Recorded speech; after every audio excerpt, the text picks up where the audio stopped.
Today, I would like to deal with a subject that I believe is extremely critical in the subject of governance. It relates to Zambia and how we are governing ourselves. Zambia stands in disarray at the moment. I would say that there is no or little respect for the rule of law from the top going all the way down. And I want to talk about the implications of such an arrangement. The strength of a government or any community is the ability to keep and respect the law. When the law is not respected, that community begins to disintegrate.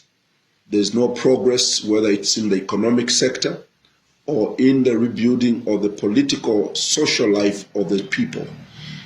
And there's this issue where many people think a little corruption here, a little disobedience to the law there makes you achieve your personal goals. It may help you achieve your personal goals, but it actually affects the overall life of the nation and its chances as a country to succeed.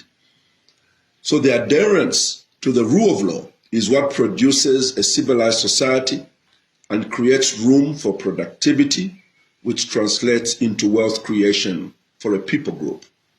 That is why a lot of Africans are running to Europe, leaving their countries. They are running to go and be part of a system that works, a system that has laws that are obeyed by the citizens and respected by the governors or the leaders. That's why we admire the European countries, we admire the United States. It's not that it's a better or they're better countries than ours. It's just that they have chosen to have laws for themselves and ensure that everyone, regardless of class, obeys those laws. Somebody who is in government cannot use that privilege to disobey the law. Zambia is suffering from a lack of respect of the law from both their leaders and the led. In fact, to run a nation in respect of the rule of law is dependent on the type of leadership that you install into government. A moral leadership will insist that the law be applied equitably to all who live in a particular nation, and in this case, in our nation of Zambia. In fact, corruption is a sign that a particular society condones lawlessness.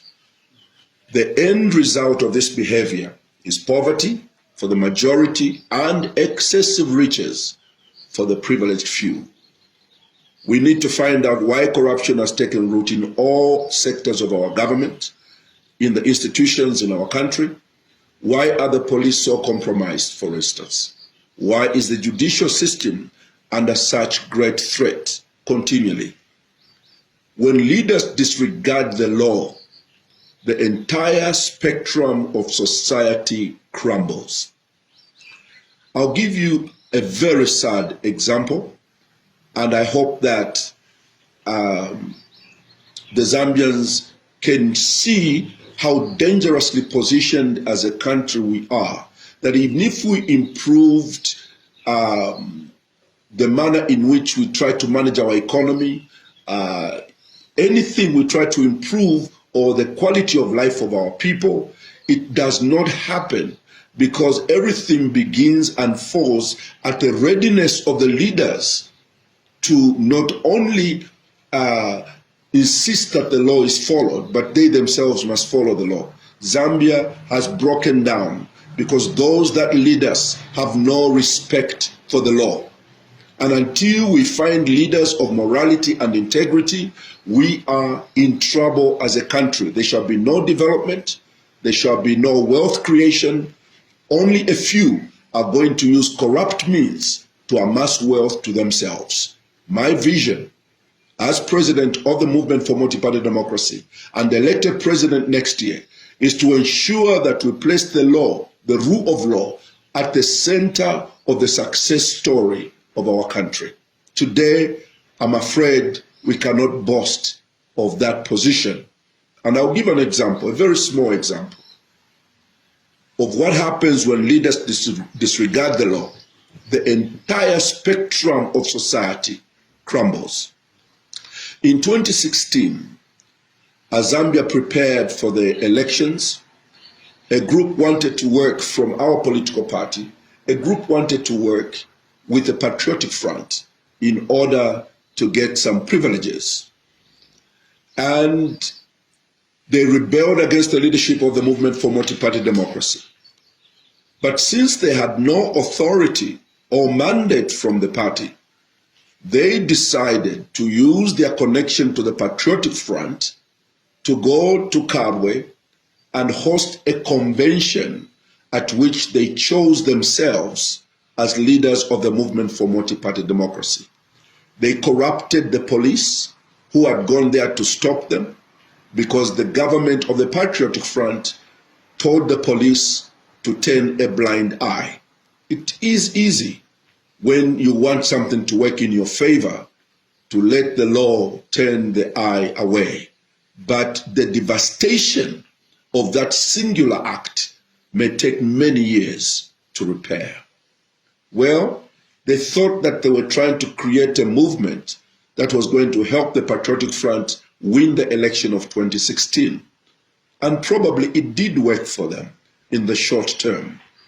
They went to Kabwe and protected the rebels who had rebelled against the Movement for Multi-Party Democracy to host an illegal convention at which they elected themselves into offices. They returned to Lusaka and corrupted the office of the Registrar of Societies and twisted their arms to change the names, again, illegally and against the law, and placed the names of the rebels that had broken away from the party and placed them on the list as the new leaders. Created a crisis in the Movement for Multi-Party Democracy, and to the extent that the MMD could not operate. We took that case to court. For 3.5 years, we had to wait as the courts dealt with this matter just to resolve this one problem. Well, on 5th of November 2019, the High Court Judge Newa ruled that that convention so organized was illegal. But you must understand, by that time, the Patriotic Front, under the leadership of President Edgar Lungu, had already rewarded some of the people that created that pseudo-MMD and, according to them, helped them to win the 2016 election. One, Honorable Mutati, was given the position of Minister of Finance. Later on, Rafael Nakachinda was appointed and nominated, as Member of Parliament by the President as a thank you for having created a parallel MMD illegally. Now, I want to fast forward. The PF government rewarded them for what they had done. But after a 3-year court process, the High Court confirmed the obvious, that the convention that elected the office bearers who were rewarded by President Lungu was illegal. Unfortunately, shortly after the ruling, President Lungu made a statement to the effect that he did not recognize the judgment of the court and decided to continue working with the illegal group, which continued to masquerade as leaders of the MMD. It looks and feels good if you are doing it to advantage yourself, but you are destroying the nation. You are setting precedents. You are opening doors to a lack of discipline in the nation that may take years to repair.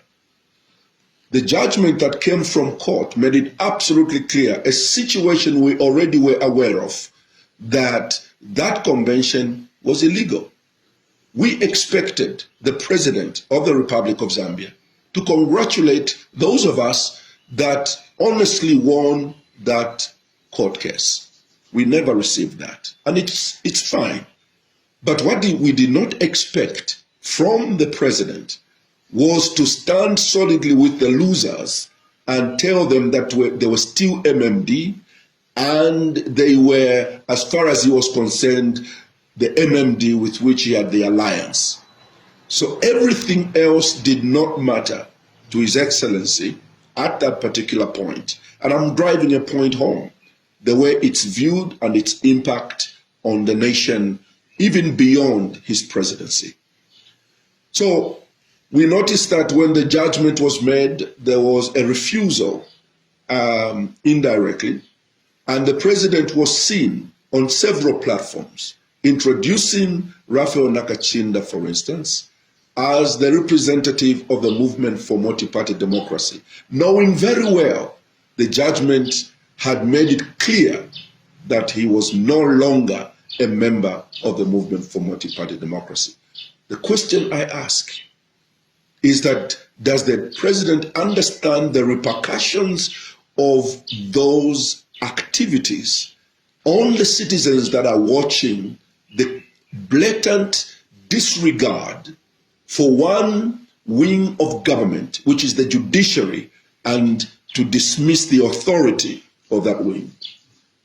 I think that Zambia, we need now to come to a place to be serious if we want to build a state, to build a nation of respect and repute. If we don't respect the law, we are not a nation.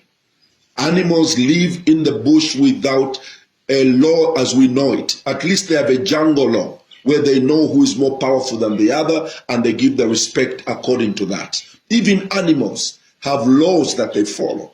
Zambia is running away from being a lawful country, and it's becoming a lawless nation, and it's being led by the highest officers in the land. Raphael Nakachinda cannot do any of what he does if he was not doing it in the name of the president. I want to mention that after the judgment of November 5th, 2019, Honorable Felix Mutati respected the decision of the courts and stepped away. But Raphael Nakachinda continued with the support of the president of this country. We say it that way because regardless of how we put it, Nakachinda is an appointee of President Lungu as a nominated member of parliament. In other words, wherever Nakachinda goes and his activities represent to a greater extent the wishes of his appointing authority. And it is the truth, because in the absence of that name of the president, Raphael Nakachinda cannot disobey the entire High Court and defy it. Raphael Nakachinda cannot hold a meeting where the police are looking at him and doing nothing, except that he's using the name of the president to do what he does. My concern is not for Raphael Nakachinda at the moment, because he has chosen a path. It's for the presidency. Not only the presidency, but the country.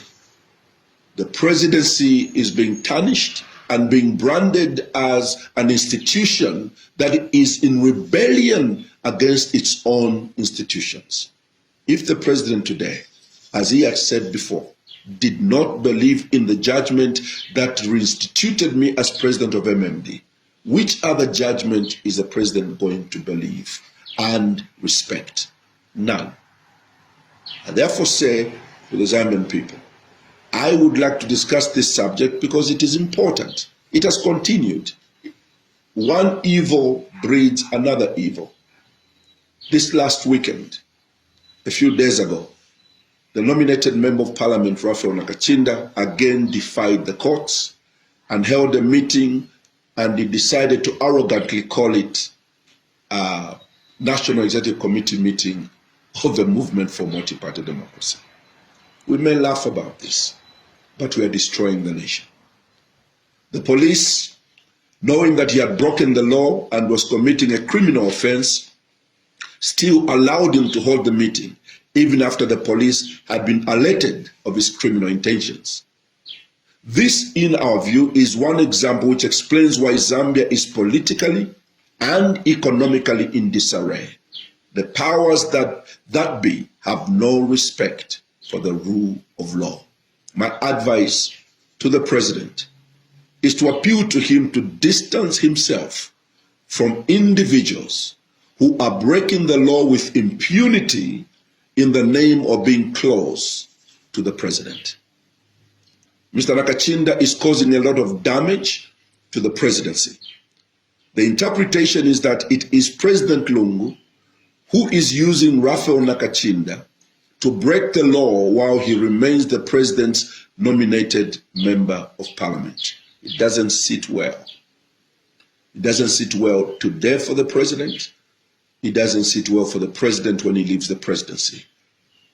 It's a destruction of a society, because a society that loses the place of the law starts to employ jungle law. And jungle law is not for human beings. If Zambia is going to develop and become a miracle nation of repute, then we must ensure that it creates laws for itself and follows those laws starting from the leadership.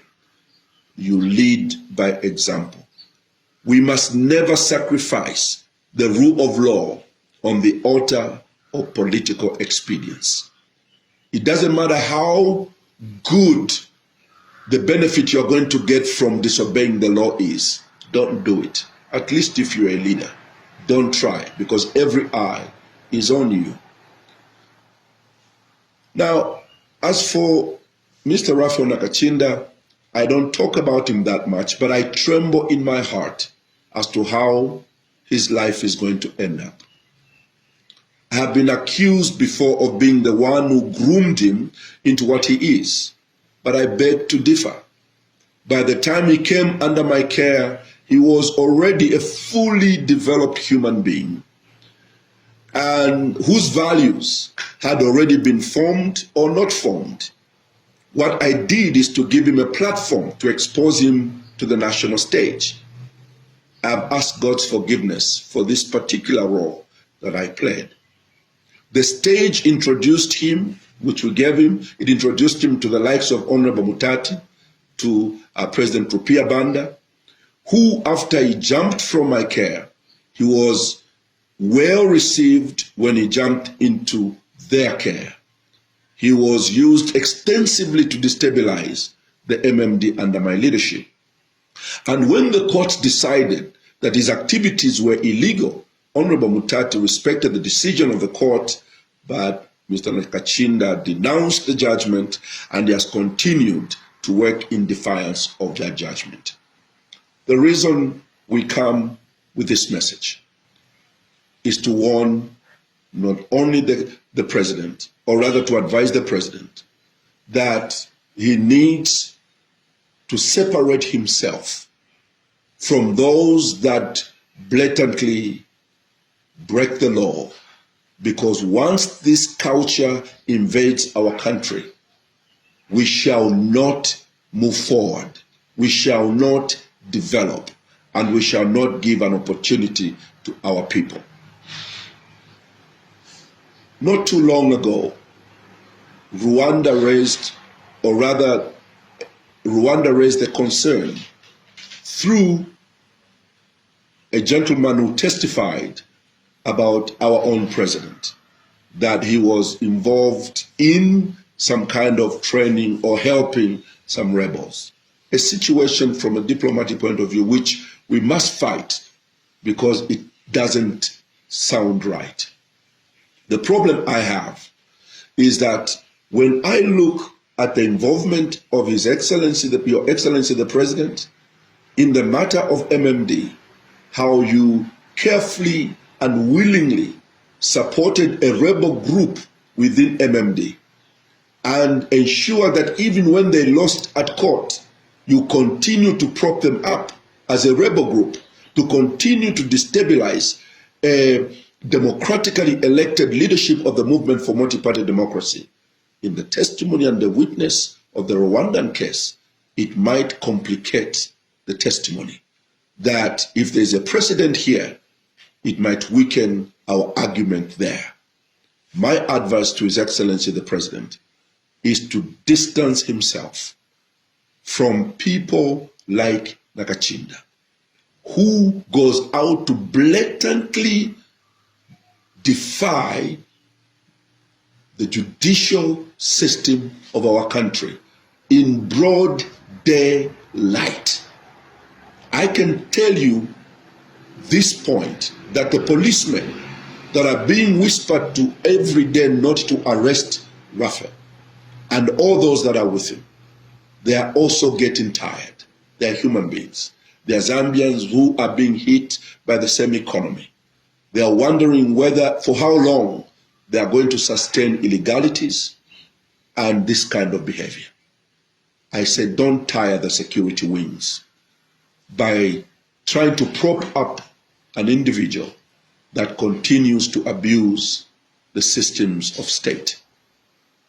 So as the Movement for Multi-Party Democracy, we deeply appeal to the president to lay his hands off the Movement for Multi-Party Democracy. We also appeal to the former president of our party, President Rupia Banda, to, in the name of God, support us in what we are doing. You may not like us, you may not like our tribe, you may not like our approach, but just like you were supported when you were president, we seek your support as our former president, to work behind the scenes to continue to destabilize the organization is creating anarchy in the nation. And therefore, we are hopeful that this message is going to reach the place where it's supposed to reach. But lawlessness destroys opportunities for economic growth and for the prosperity of the Zambian people. Thank you. Until next time.